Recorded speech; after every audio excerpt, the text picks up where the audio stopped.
अस्सलाम वालेकुम नाजरीन, आप देख रहे हैं JN न्यूज़ और मैं हूं आपकी होस्ट रुबीना चौधरी। सबसे पहले नजर डालते हैं आज की अहम खबरों पर।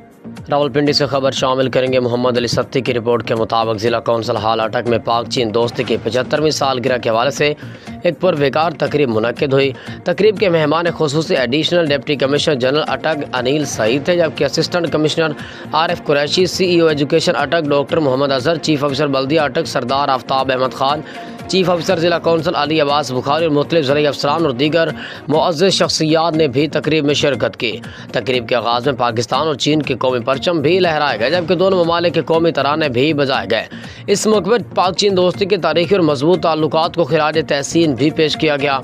Additional deputy commissioner general Attock Anil Saeed ने मीडिया से गुफ्तगू में कहा कि पाकिस्तान और चीन की दोस्ती मिसाली और लाजवाल है, जो वक़्त गुजरने के साथ साथ मज़ीद मजबूत हो रही है।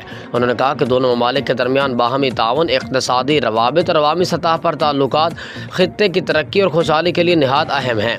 उन्होंने इस उम्मीद का इजहार किया कि पाकिस्तान और चीन के दरमियान दो तरफ़ा ताल्लुकात मुस्तक़बिल में मज़ीद वुसअत इख्तियार करेंगे और दोनों ममालिक मुख्तलिफ शोबों में मुश्तरका तरक्की के नए मौक़े भी पैदा करेंगे।